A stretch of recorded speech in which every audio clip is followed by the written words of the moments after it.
Hello everyone, आप लोग का स्वागत है रैंकर्स विद्याकुल के इस यूट्यूब चैनल में।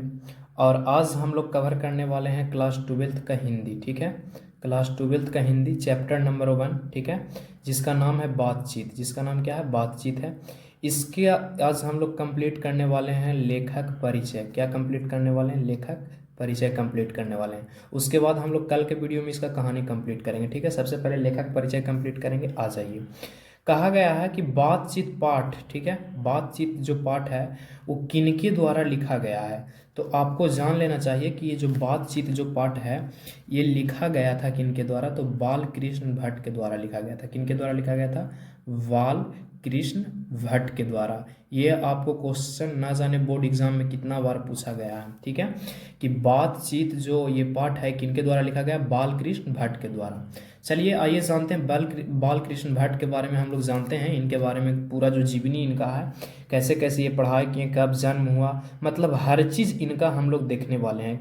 कितना निबंध लिखें, कैसे उपन्यास लिखें, नाटक लिखें, हर चीज़ कंप्लीट करेंगे।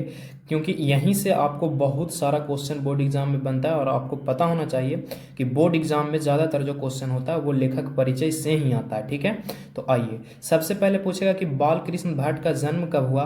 तो जन्म हुआ था भाई 23 जून 1844 ईस्वी को। जन्म कब हुआ था? 23 जून 1844 ईस्वी को। क्लियर है? सबसे पहला चीज़, यदि जन्म पूछे तो 23 जून 1844 ईस्वी। किनका? बाल कृष्ण भट्ट का। उसके बाद आ जाइए निधन। निधन का मतलब होता है एक प्रकार से इसको हम लोग कह सकते हैं मृत्यु। ठीक है, मृत्यु इनका कब हुआ? तो मृत्यु इनका हुआ था 20 जुलाई 1914 ईस्वी को। मृत्यु पूछेगा तो 20 जुलाई 1914 ईस्वी। आगे आ जाइए। आगे हम समझते हैं आगे क्या है। निवास स्थान। निवास स्थान का मतलब इनका जन्म स्थान क्या था, मतलब कहाँ पे इनका जन्म हुआ था। तो आपको याद रखना है कि इलाहाबाद उत्तर प्रदेश में हुआ था, जिसको हम लोग प्रेजेंट में यूपी बोलते हैं। क्या बोलते हैं? यूपी बोलते हैं। तो याद रखना इलाहाबाद यानी उत्तर प्रदेश के कहाँ हुआ था? इलाहाबाद में हुआ था। आ जाइए आगे बढ़ते हैं नेक्स्ट पॉइंट पे। माता पिता इनका, मतलब माता पिता का नाम क्या था? तो माता पिता का नाम था इनका, माता का नाम था पार्वती देवी। क्या नाम था? पार्वती देवी।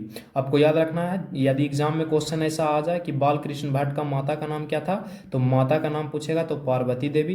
पिता के नाम पूछेगा तो बेसिन प्रसाद भट्ट, बेनी प्रसाद भट्ट। ठीक है, याद रखना बेनी प्रसाद भट्ट। ये जो बेनी प्रसाद भट्ट जो थे, इनका पेशा जो था, पेशा एक प्रकार से हम लोग कह सकते हैं, पेशा किस चीज़ का था? तो व्यापारी एक थे। ठीक है, व्यापार किया करते थे। ठीक है, इतना बात आपको याद रहेगा। माँ के बारे में पूछा जाएगा तो याद रखना कि सुसंस्कृति महिला थी। ठीक है, ये मतलब बहुत ही संस्कारी महिला थी इनकी माता जी जो थी। शिक्षा के बारे में हम बात करें इनका, तो इनका जो प्रारंभिक शिक्षा हुआ था वो संस्कृत में ही हुआ था। प्रारंभिक शिक्षा कैसा हुआ था इनका? संस्कृत में हुआ था। ठीक है, तो याद रखना कि इनका प्रारंभ में जो शिक्षा हुआ था, इनका अध्ययन हुआ था जो संस्कृत में ही कराया गया था। ठीक है, आपको तो पता ही होगा कि पहले के टाइम में संस्कृत ज़्यादातर चलता था, तो इनका पहला का अध्ययन क्या था? संस्कृत में था। 1867 ईस्वी में क्या हुआ कि इन्होंने प्रयाग मिशन स्कूल से इंट्रेंस की परीक्षा दी। ठीक है, कब दिया था? प्रयाग मिशन स्कूल का इंट्रेंस का परीक्षा पूछेगा तो कब दिया था? 1867 ईस्वी में। एग्जाम में ये क्वेश्चन आ सकता है कि प्रयाग के मिशन स्कूल में से इंट्रेंस की परीक्षा दी थी 1867 ईस्वी में। ये बात आपको याद रखना है। ठीक है, चलिए आ जाइए आगे बढ़ते। इनका वृत्तियाँ। वृत्तियाँ का मतलब यहाँ पे हुआ कि क्या क्या काम करे हैं। ठीक है, तो सबसे पहले ये काम किए थे कि 1869 से 1875 ईस्वी तक क्या किए थे कि प्रयाग के मिशन स्कूल में अध्यापन किए थे। अध्यापन का मतलब होता है भाई पढ़ाए थे। ठीक है, वहाँ पे रह करके क्या किए थे? पढ़ाए थे। उसके बाद जान लीजिए, उसके बाद इनका दूसरा वृत्तियाँ क्या है। तो 1885 ईस्वी में प्रयाग के केसी ए बी स्कूल में संस्कृत पढ़ाए थे। केसी ए बी स्कूल में क्या पढ़ाए थे? संस्कृत पढ़ाए थे। कब पढ़ाए थे? 1885 ईस्वी में। तो ये बात आपको याद रखना है कि संस्कृत सबसे पहली बार कब पढ़ाए थे? तो 1885 ईस्वी में पढ़ाए थे। कौन सा स्कूल में पढ़ाए थे? तो केसी ए बी स्कूल में संस्कृत पढ़ाए थे। ठीक है, आगे आ जाइए। आगे इनके बारे में जानते हैं। तो आपको जानना है कि 1888 ईस्वी में, ठीक है, 1888 ईस्वी में प्रयाग के काय अस्त पाठशाला, ठीक है, काय अस्त पाठशाला में इंटर कॉलेज के अध्यापक रहे। इंटर कॉलेज के अध्यापक कब रहे? तो आपको याद रखना कि 1888 ईस्वी में रहे। ठीक है, इनके विशेष स्थितियां के बारे में जानते हैं। क्या क्या विशेष स्थितियां हुआ था? जैसे इनका स्थिति होता ना कि देखो, मनुष्य का जो जीवन है वो हमेशा एक जैसा नहीं होता, ये आपको पता है। तो मनुष्य के जीवन में क्या होता है कि कुछ उथाल पुथाल जिंदगी में आते रहता है, ऊंच नीच की भावना हमेशा होते रहता है। तो इनके जीवन में भी जस्ट वैसा ही हुआ था कि इनके जीवन में भी मतलब उथाल पुथाल की भावना थी।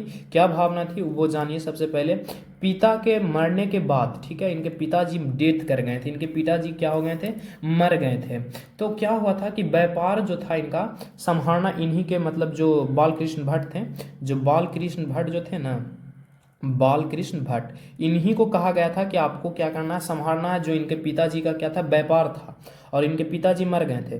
तो क्या होने लगा कि देखो कोई के भी घर में जो कमाने वाला होता है, यदि वो ना रहे, भाई सुनो, यदि वो ना रहे तो कैसा महसूस होगा, क्या वो कोई काम कर पाएगा, नहीं कर पाएगा भाई। तो बालकृष्ण भट्ट का क्या हुआ कि उस टाइम ये पढ़ाई के शुरुआती दौर में थे, और हुआ ये कि मतलब लेखन का कार्य कर रहे थे। मतलब पढ़ाई का शुरुआती दौर करने का मतलब लेखन का जो इनका कार्य था ये शुरुआती इनका था, और पिताजी इनका डेट कर गए। तो होता है ना कि सोचो थोड़ा सा, किन्हीं के घर में यदि पिताजी नहीं है तो उनको जो घर में बेटा होता है उनके ऊपर सारा कार्य आ जाता है। तो बालकृष्ण भट्ट के साथ जस्ट वैसा ही हुआ, और इनके घर में पारिवारिक कलेश होने लगा, जिसके वजह से ये क्या किए कि वे छोड़कर और क्या करने लगे, लेखन का कार्य को कभी भी नहीं छोड़ा। यानी लेखन के कार्य को क्या करते रहे। तो विशेष परिस्थिति में याद रखना कि इनके पिताजी के मृत्यु के बाद भी ये लेखन का कार्य नहीं छोड़े थे। आगे आ जाइए, रचनात्मक की सक्रियता क्या है इसके बारे में जानते हैं। तो रचनात्मक सक्रियता में जानते हैं, सबसे पहले इनका जो प्रेरक व्यक्ति रहे थे वो भतेंद्र हरिश्चंद्र रहे थे। ठीक है, भतेंद्र हरिश्चंद्र। इनका प्रेरणा से क्या हुआ कि हिंदी वर्धनी, ठीक है ना, हिंदी वर्धनी सभा की ओर से 1877 ईस्वी में, डेट याद रखना, 1877 ईस्वी में हिंदी प्रदीप नामक मानसिक पत्र, आपको याद रखना है कि बालकृष्ण भट्ट जो थे, बालकृष्ण भट्ट, इनका मानसिक पत्र सबसे पहली बार कब आया था, मानसिक पत्र जो इनका आया था, मानसिक पत्र वो आया था 1877 ईस्वी में, और उसका नाम क्या था, तो उसका नाम था हिंदी प्रदीप नाम था। हिंदी प्रदीप पूछेगा कि हिंदी प्रदीप मानसिक पत्र किनके द्वारा लाया गया था, तो बालकृष्ण भट्ट के द्वारा लाया गया था। कब लाया गया था, 1877 ईस्वी में लाया गया था।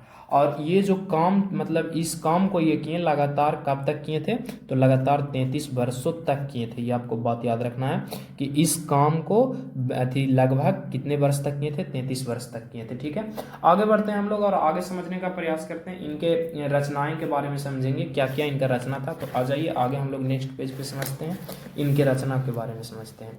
यहाँ पे इनके रचना के बारे में बात करें तो ये उपन्यास लिखे थे। सबसे पहले उपन्यास में क्या क्या है, तो सबसे पहला रहस्य की कथा।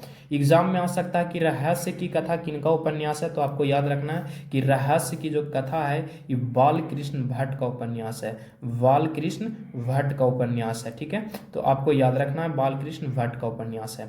ठीक है, उसके बाद बढ़ते हैं, नूतन ब्रह्मचारी किनका उपन्यास है, तो नूतन ब्रह्मचारी भी बालकृष्ण भट्ट का ही है। ठीक है, और 100 अनजान एक सुजान, ये भी किनका है, बालकृष्ण भट्ट का ही है। 100 अनजान एक सुजान। उसके बाद गुप्त बैरी, गुप्त बैरी भी इनका ही है, गुप्त बैरी का है, इनका ही है। उसके बाद आ जाइए रस्तल यात्रा, रस्तल यात्रा भी इन्हीं का है। उसके बाद हमारी घड़ी इन्हीं का है, और सद्भाव का अभाव इन्हीं का है। यानी कि जितना भी ये नाम बताया गया ये सब किनका लिखा हुआ है उपन्यास, तो बालकृष्ण भट्ट का लिखा हुआ है। ये बात आपको क्या करना है, माइंड में फिट कर लेना है। रहस्य की कथा बालकृष्ण भट्ट, नूतन ब्रह्मचारी बालकृष्ण भट्ट, 100 अनजान एक सुजान बालकृष्ण भट्ट, गुप्त बैरी बालकृष्ण भट्ट, रस्तल यात्रा बालकृष्ण भट्ट, हमारी घड़ी बालकृष्ण भट्ट, सद्भाव का अभाव बालकृष्ण भट्ट। इतना क्लियर है उपन्यास में आप लोगों को। चलिए आगे बढ़ते हैं हम लोग और इसके बारे में और आगे जानते हैं थोड़ा सा। और क्या है, नाटक, नाटक ये लिखे थे। नाटक में आप लोग एक पद्मावती मूवी के नाम सुने होंगे, मूवी इसी पर बना था सर, पद्मावती। तो ये मूवी के बात हम लोगों को नहीं करना, बस जानना है कि पद्मावती कौन लिखे थे, बालकृष्ण भट्ट लिखे थे।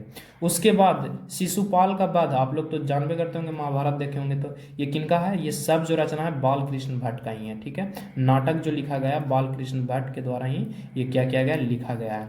पद्मावती भी बालकृष्ण भट्ट लिखे थे, शिशुपाल का वध बालकृष्ण भट्ट, शिक्षादान, शिक्षादान भी बालकृष्ण भट्ट का ही है। सीता वनवास बालकृष्ण भट्ट है। मेघनाथ बालकृष्ण भट्ट है। बाल विवाह बालकृष्ण भट्ट है। इतना सबको कौन लिखने वाले थे, बालकृष्ण भट्ट लिखने वाले थे। ठीक है, आपसे एग्जाम में क्वेश्चन पूछ दिया जाए कि बाल विवाह नाटक कौन लिखे थे, तो बालकृष्ण भट्ट। मेघनाथ कौन लिखे थे, बालकृष्ण भट्ट। शिक्षादान कौन लिखे थे, बालकृष्ण भट्ट। शिशुपाल का वध बालकृष्ण भट्ट। ठीक है, इतना बात आप यदि याद रखते हैं तो आपसे क्वेश्चन नहीं छूटने वाला है भाई। और आपको याद रखना है कि लेखक परिचय से, ठीक है, लेखक परिचय से सबसे ज़्यादा क्वेश्चन बनता है, लेखक परिचय से सबसे ज़्यादा क्वेश्चन बनता है इसी से। ठीक है, आगे आ जाइए। आगे हम लोग समझते हैं प्रहसन भी लिखे थे। प्रहसन में क्या लिखे थे? तो सबसे पहला कि जैसा काम वैसा परिणाम। ये बहुत अच्छा सा टर्म है भाई, जैसा काम आप कीजिएगा वैसा आपको परिणाम मिलेगा। ठीक है, तो जैसा काम वैसा परिणाम किनका है? प्रहसन। ये तो याद रखना बालकृष्ण भट्ट जी का है। नई रोशनी का विष किनका है? बालकृष्ण भट्ट जी का है। नई रोशनी का विष बालकृष्ण जी भट्ट जी का है। उसके बाद आ जाइए, आपको याद रखना है कि इन्होंने सबसे पहले आपको 1000 से ऊपर निबंध लिखा है। तो आपको याद रखना है, यदि पूछ दिया जाए कि बालकृष्ण भट्ट कितना निबंध लिखे हैं, तो याद रखना आपको नंबर इसका, तो 1000 लिखे हैं। भट्ट का निबंध माला जो था 2 खंडों का एक संग्रह प्रकाशित हुआ था। 2 खंड था, उसको एक जगह करके संग्रह करके क्या किया गया था? प्रकाशित किया गया था, जिसका नाम था निबंध माला। किनका था? भट्ट निबंध माला। तो भट्ट निबंध माला जो था के जिसमें कितना खंड था? 2 खंड था, और 2 खंड को मिलाकर एक संग्रहित पुस्तक के रूप में इसको क्या किया गया था? प्रकाशित किया गया था। तो आशा करते होंगे कि आप इस बात को समझ गए होंगे। और आपको यहाँ पर एक बात बता दें, तो सबसे पहले आप लोगों के लिए यहाँ पे तो लेखक परिचय खत्म हो गया। ठीक है, इतना था लेखक परिचय में, ये आपका क्या हो गया? समाप्त हो गया। तो सबसे पहला चीज़ भाई आपको कर लेना टेलीग्राम में ज्वाइन। ठीक है, वहाँ पे ज्वाइन करने से आपको हर क्लास का नोटिफिकेशन पहले मिलेगा। रैंकर्स विद्याकुल, ठीक है, रैंकर्स विद्याकुल में ज्वाइन कर जाना है आपको। और भाई जितना हो सके, जितना भी व्हाट्सअप ग्रुप हो, टेलीग्राम ग्रुप हो, हर जगह पे इस वीडियो को आपको शेयर कर देना है। ठीक है, ताकि आपका भाई का परिवार, आपका परिवार बहुत बड़ा बन सके। ठीक है ना, जो आप लोगों के लिए मेहनत कर रहे हैं, आप लोग भी इस चैनल के उतना ही भागीदार हैं, उतना ही मेहनत कर सकते हैं कि आप लोग ज़्यादा से ज़्यादा इसको शेयर कर सकते हैं सर। ठीक है, तब तक के लिए बस इतना ही भाई, मिलते हैं हम लोग नेक्स्ट वीडियो में। Thank you.